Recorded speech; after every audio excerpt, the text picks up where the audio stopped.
है, संघ के नहीं है। संघ को सांप्रदायिक कहने वाले राजनीतिक दल के नेता है। उन्होंने मुझे पूछा कि भागवत साहब, आप लोग सच्चर कमेटी का विरोध क्यों करते हैं? अरे देखिए, भारत के सबके सब मुसलमान हिंदू है, कोई अरबस्तान से आया नहीं, स्वभाव से भी हिंदू है। देखिए, मुसलमान बन गए, लेकिन भजन के बिना चैन नहीं पड़ता तो कव्वाली लाई। मूर्ति पूजा की आदत लगी है तो मजार कब्र की पूजा शुरू हो गई।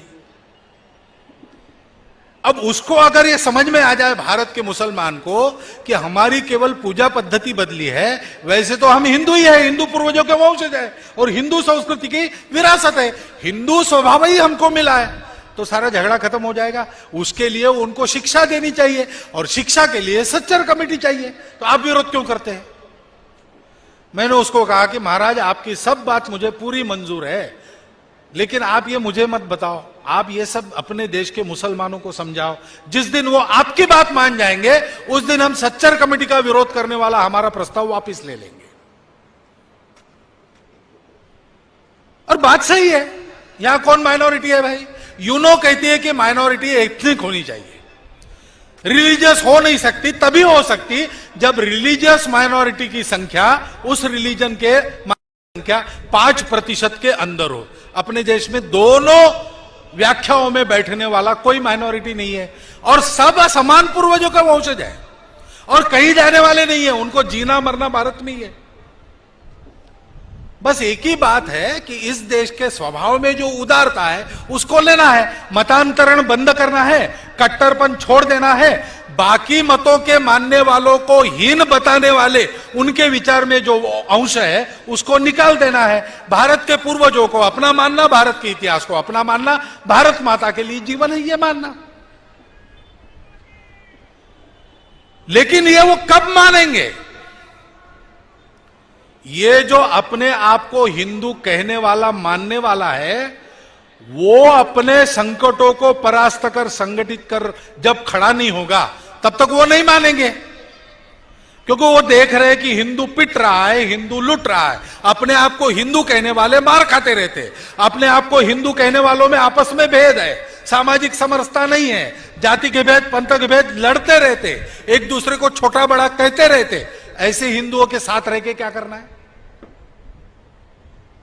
और इसलिए सारी दुनिया को एकता के सूत्र में पिरोने का एकमात्र रास्ता हिंदुत्व है और वो सबके समझ में आ जाए, इसका एकमात्र रास्ता है हिंदू संगठन। वही संघ का काम है। संघ किसके लिए करता है? देश और दुनिया के उद्धार के लिए जो एकमात्र उपाय है, वो एकमात्र उपाय कर सकने वाला सामर्थ्य संपन्न, समरसता युक्त, वैभव संपन्न, जिसकी ओर आंख टेढ़ी करके किसी की देखने की हिम्मत न हो, जिसका हाथ इस पर उठे तो उसका हाथ टूट जाए, ऐसी ताकत वाला भारतवर्ष खड़ा करने के लिए यह संघ का काम है। यह संघ का काम नहीं है, यह हमारा आपका सबका काम है, क्योंकि इसी में आपका हमारा सुख निहित है। और इसलिए संघ ये सारे काम करता है और ऐसे कार्यक्रमों में आपको बुलाता है और आपका सहयोग मांगता है। संघ को चुनाव लड़ना नहीं है। आजकल राजनीति के साथ जोड़ के संघ को बहुत देखा जाता है।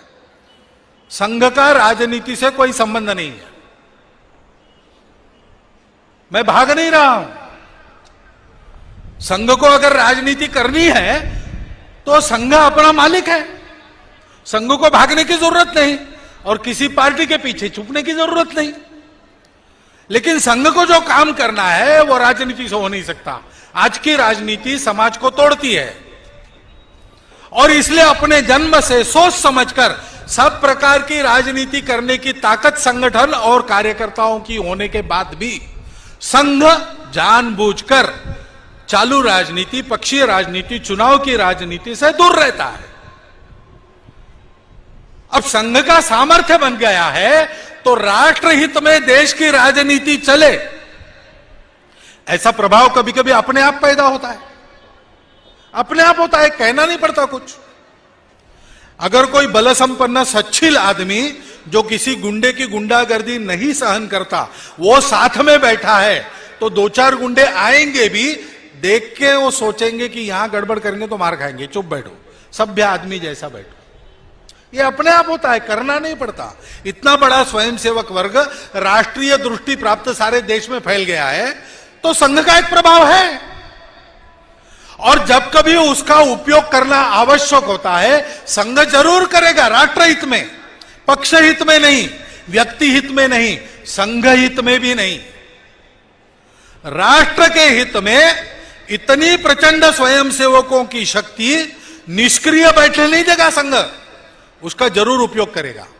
लेकिन संघ को सत्ताकांक्षा नहीं है, संघ को चुनाव लड़ना नहीं है, संघ किसी पार्टी व्यक्ति के पीछे नहीं है, संघ राष्ट्रीय नीतियों के पीछे जरूर है और रहेगा। संघ किसी के विरोध में काम नहीं करता, सर्वेशाम अविरोधेन काम है। ये मुसलमानों की, ईसाइयों के विरोध में काम नहीं, हिंदू हित में काम है। संघ किसी का विरोध नहीं करेगा, किसी को नहीं डराएगा, लेकिन संघ स्वयं भी नहीं डरेगा और हिंदू को किसी को डराने नहीं देगा, हिंदू हित में काम करेगा। संघों को अपने लिए कुछ प्राप्त नहीं करना है, संघ को देश के लिए सब कुछ करना है, और इसलिए संघ आपको बुलाता है। नहीं तो आज संघ जितना है संघ के लिए बस है, संघों को और कुछ नहीं चाहिए। लेकिन हम आप अपना देश और दुनिया, उसके उद्धार का दूसरा मार्ग नहीं है।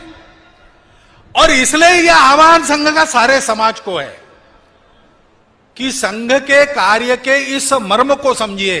संघ का नाम नहीं सुना ऐसा दुनिया में भी कोई नहीं है।